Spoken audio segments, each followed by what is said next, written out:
Okay. So you have updated your table of contents. And you have, first we're going to talk about the second law lab, and we're going to discuss with the trend and data that you should have seen. Then we're going to do our, go over the CER and the CER rubric. This rubric is going to be what I'm going to use to grade you for this lab. And then you guys are going to turn in your second law lab. Okay, I'm going to grade your second law lab on two things. I'm going to grade your second law lab on your graphs, your data, your calculation of data, and your CER. And in order to grade your CER, I'm going to be using that CER rubric. Okay, then we're going to take notes on second law, and then we're going to do some practice. The two worksheets that you have on your table that you picked up for second law practice, those two worksheets are going to go on page 24. Okay, any questions? Okay. Let's go over our second law lab. So you've got two questions. Maxwell.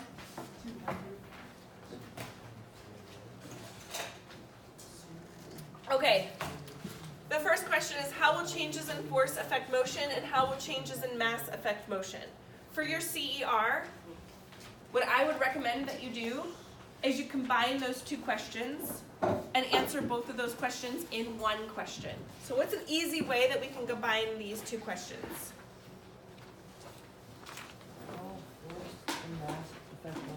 Perfect. How will changes in force and mass affect motion? So for your CER, you're going to want to answer, how will force and mass affect motion? To get a 4, you're going to want to answer both questions. To get a 3, you're going to answer just one question.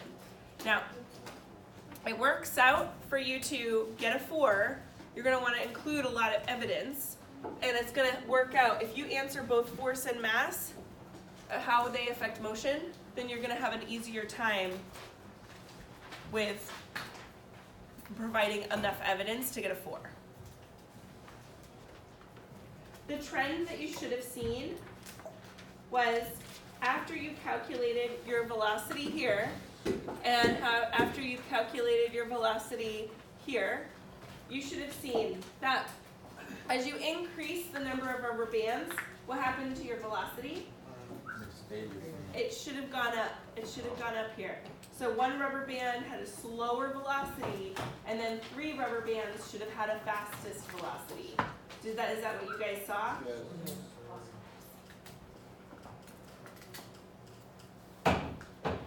For this one, you increase the number of rubber bands. I'm sorry, marbles. I can't really think. So marbles, as you increase the number of marbles, what did you notice here? Your velocity slowed down and your velocity decreased. Yes, your velocity decreased.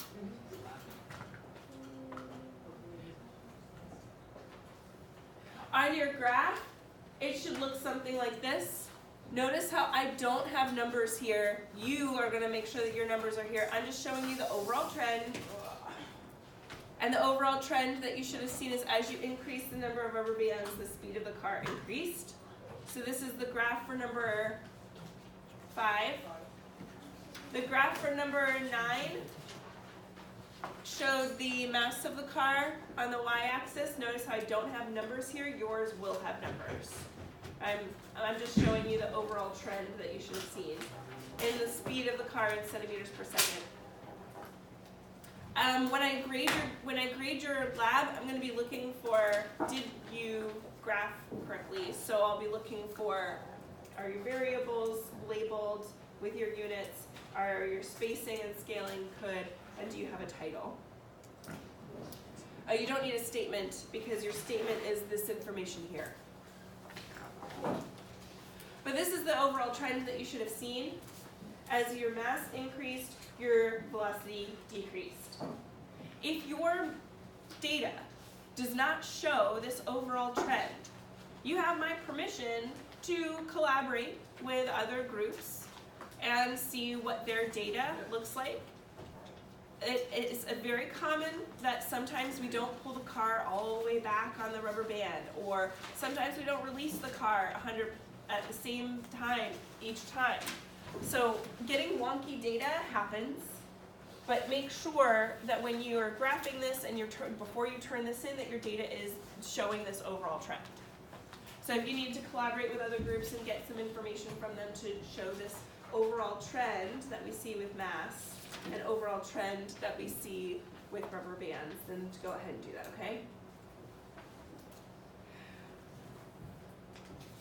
Now, you want to make sure that your lab is completed, all the questions are answered, all the blanks are filled in, and your CER has been filled in. For this CER, you have observations or data. This box is what did you see? What did you observe? This is information that didn't go in your data table. Your data tables are going to have the numbers, the velocities, the times, but what did you observe with your eyes? Because that can be used as evidence to support your claim in your CER. Here, you're going to rewrite your question. And remember, you guys are combining that question with that you're combining the two questions to make one full question. So your question here is, how will changes in force and mass affect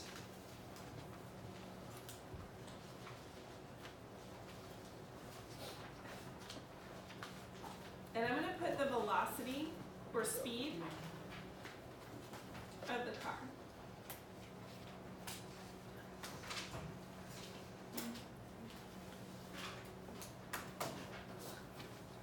For your claim, you are going to write a sentence or a statement answering that question. And for evidence, you're going to want to supply evidence to support that statement. You don't have to use all 4 boxes, but I'm going to tell you that in order to get a 4, you would want to use all 4 boxes, and your evidence is clearly stated and thorough. For your reasoning, you don't have a ton of space for this reasoning. If you, in order to get a 4, you want to make sure that your reasoning is answering how this evidence that you've provided connects to the claim. How is this evidence answering the question in your claim? So if you want to get a 4, my recommendation is to get a separate piece of paper and write your reasoning on a separate piece of paper. Make sense? Sound good? That's to get a 4. That's my recommendation to get a 4. Let's take a moment and let's take a look at the CER rubric and the CER notes.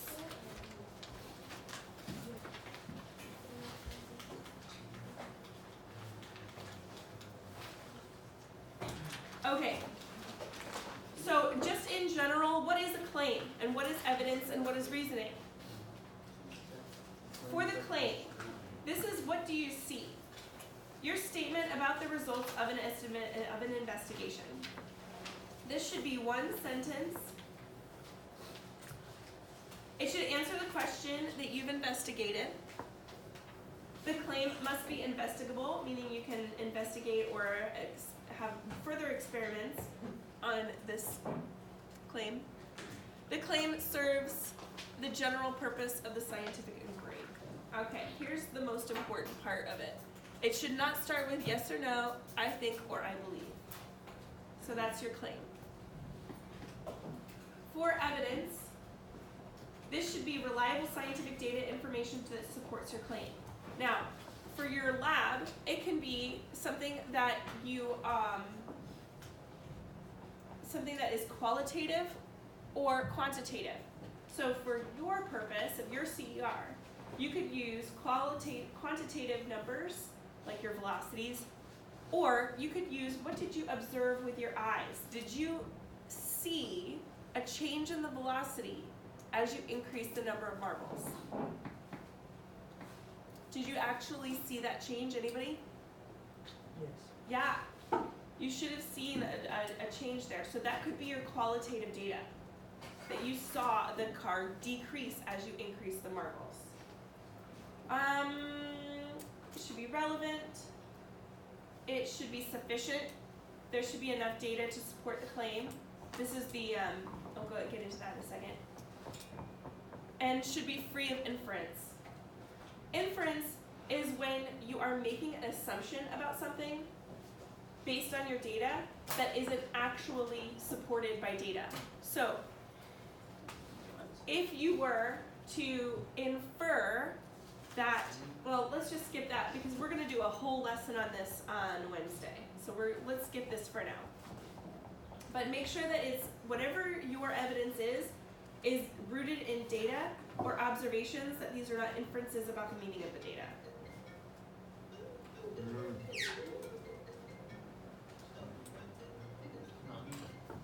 Oh, is that your TikTok? Uh-oh. It's in my backpack.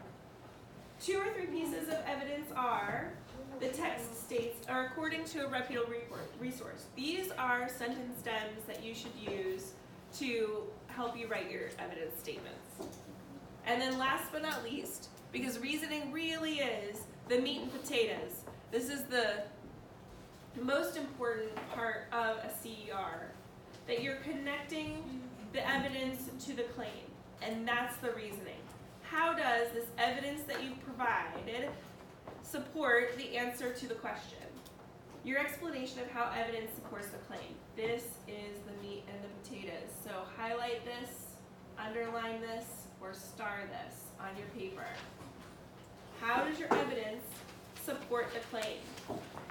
How do they relate? How do they connect? How is your evidence saying that your claim is true? Does that make sense? This is the piece that most students forget, or this is the piece that most students don't do very well. So focusing on your reasoning is going to be really important. Now, your reasoning links the evidence to the claim in a logical manner. You're describing scientific principles. To get a 4, you would describe scientific principles. How are the scientific principles or scientific topics or scientific theories or laws connecting your evidence to the claim? Some sentence starters. I want you to star this, and I want you to highlight this or underline some information here. Some sentence starters are based on this evidence. We must conclude, and then you rephrase the claim because, and then your analysis. Your analysis is how is that evidence supporting the claim? That's a good sentence starter. These facts work together to build a case that rephrase your claim because your analysis. So how do the facts or evidence support the claim, and then the because. It's the because that students forget to put in. It's the analysis and the because. So underline that, star that, and then we're going to take that onto page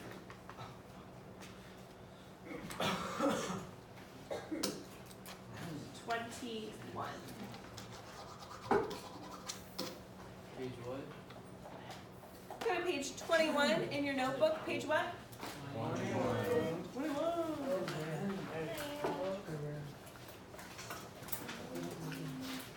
Title it, date it, and tape that fully down.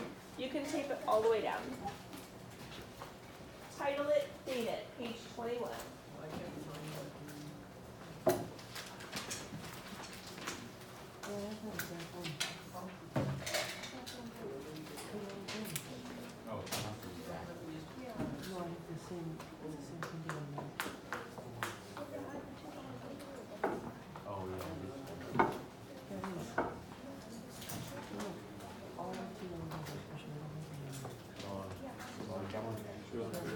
You are not going to tape in your second law lab tape in your second law lab, you're going to tape your second law lab into the crease. So when you get this back, you're going to tape it in like so. Tape it here and tape it here. But don't tape it in because you guys are going to turn this in today. When? Today. Go to page 22, title it and date it. Page what? 22.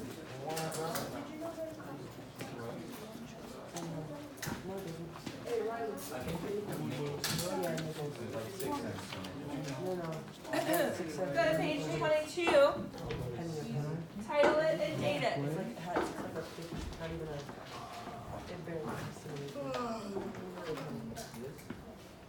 And then tape this all the way down. On page what? 22. This goes on 21.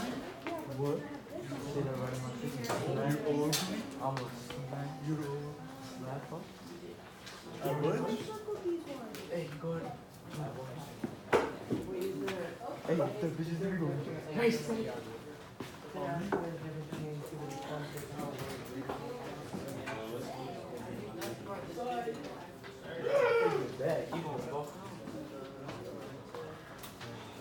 Oh, Go drink some water. All right, let's go over this now.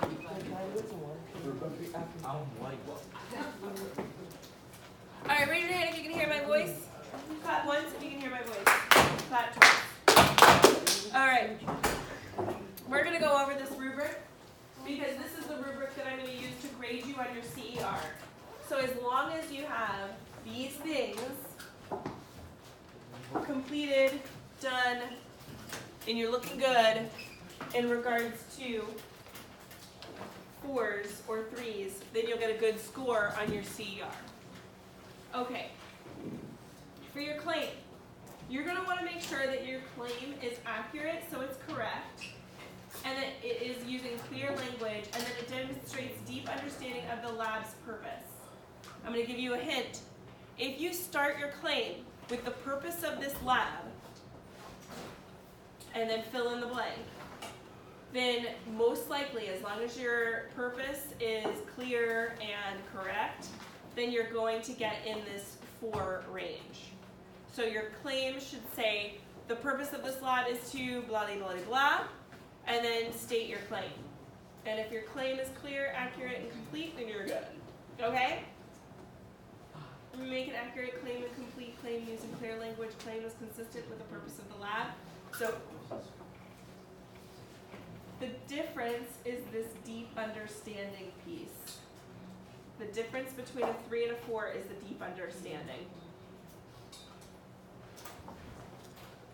To get a 2, you make an accurate but incomplete claim, or it's not connecting to the purpose, or it's unclear. And then a 1 is making an inaccurate claim or an unclear claim. Evidence. For evidence, you want to provide enough, and it's appropriate. If you fill in all 4 boxes, and all 4 boxes are appropriate pieces of evidence, and they're thorough, then you would get a 4. For reasoning, you provide thorough reasoning that links, and that's the key, links evidence to the claim. As long as you're linking back the evidence to the claim, and you're showing a deep understanding, and it's related to scientific principles, boom, 4. I'm going to be grading more harshly on the reasoning than on the others.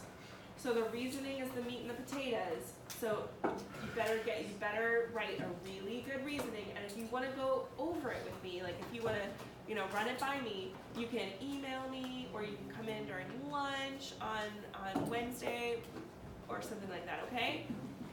But email is the best way. So email me if you have questions.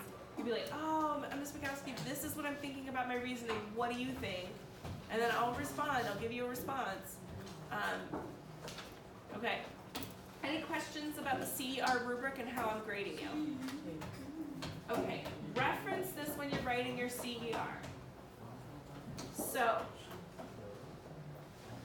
you are gonna have 30 minutes. You are gonna have 30 minutes. In that 30 minutes, you are going to finish your lab, make sure that it's complete, all the graphs are done and they look good, and complete your CER. If you need to use a separate piece of paper, I would recommend you use a separate piece of paper. Any questions?